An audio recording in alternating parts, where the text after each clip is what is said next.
সোজা সাপটা, স্পষ্টবাদী, অকাট্য, আনকাট। এই হলো গৌতম গম্ভীর। উপমহাদেশের রাগঢাক রাখারই নিয়ম।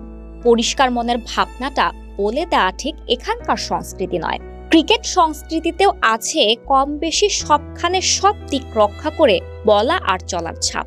কথাবার্তা ভাবনায় অনেকটাই আন ইন্ডিয়ান। গম্ভীর এমন লোক ভারতীয় ক্রিকেট টিমের কোচ হলে কোথাকার জল কোথায় গড়াবে সে চর্চা বহুদিনের।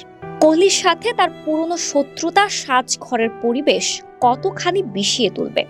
ড্রেসিং রুমে সদ্য বিশ্বকাপ জয়ী বুড়িয়ে যাওয়া রোহিত শর্মার সাথে কেমিস্ট্রি কি আদৌ জমবে? বিশ্বের সবচাইতে প্রভাবশালী ক্রিকেট দলের উস্তাদদের ভূমিকায় আসার আগে নিজেও অবশ্য হুমকি ধামকি কম দেননি। আক্রমণাত্মক তারকার চাইতে দল বড়। দর্শনের প্রতিচ্ছবিতেই ভারত টিম চালাবেন এমন কথা বারবারই বলেছিলেন দায়িত্ব পাওয়ার আগে।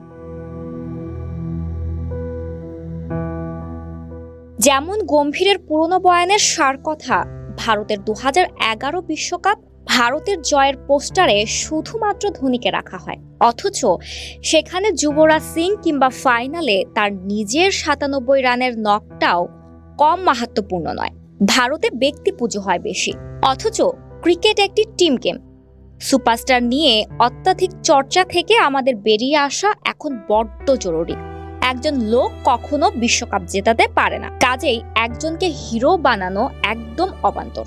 এই একই গৌতম গম্ভীর 2024 টি-20 বিশ্বকাপ শুরুর আগেও দুই সুপারস্টার ক্রিকেটার কোহলি আর রোহিত শর্মার ফিটনেস ফর্ম ইস্যুতে ছিলেন অনড়। পারফর্ম করতে না পারলে ওরা আমার ড্রেসিং রুমেই বসতে পারতো না যদি ভারতীয় টিমের কোচ আমি হতাম।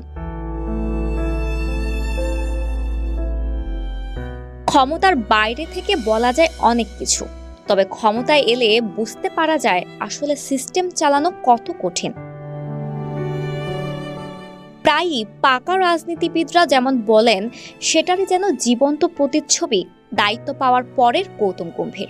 এখন 2027 ওয়ানডে বিশ্বকাপ অবধি কোহলি আর রোহিত শর্মাকে খেলিয়ে যাওয়ার পক্ষপাতী। বলছেন ওরা দুজন পরবর্তী ওয়ার্ল্ড খেলার মতো ফিট থাকবে বলে আমি আশাবাদী। প্রাসঙ্গিক যে 3 বছর বাদে বিরাটের বয়স হবে 38 আর রোহিতের 41।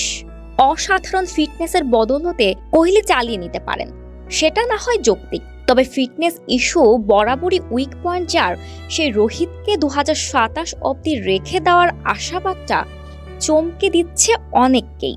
তারকা কেন্দ্রিক পরিকল্পনা, বুড়োদের ছেটে ফেলা, এই ঘরনার আগের মানুষটার সাথে এই গৌতম গম্ভীর যেন একদম অচেনা। অবশ্য এক্সপার্টরা বলছেন অতি আক্রমণাত্মক মনোভাব, কাট টু কাট বলা, শারীরিক ভাষা দেখানো আইপিএল অবধি ঠিক আছে, জাতীয় দল একেবারে ভিন্ন একটি জায়গা। ভারতের মতো বহুজাত ভাষা মতের একটি দেশের কোচ হতে হলে ঠান্ডা মাথায় দান সাজানোর স্কিল থাকা বড্ড বেশি জরুরি। মূলত রাহুল দ্রাবিড়ের অধীনে 2024 টি-20 বিশ্বকাপ জয় পাল্টে দিয়েছে গম্ভীরের সমীকরণ। ব্যক্তি পুজোয় অভ্যস্ত ভারতীয় ক্রিকেট ফ্যানদের সংস্কৃতি তো আর রাতারাতি বদলে দেওয়া বাস্তবিকভাবে সম্ভব নয়।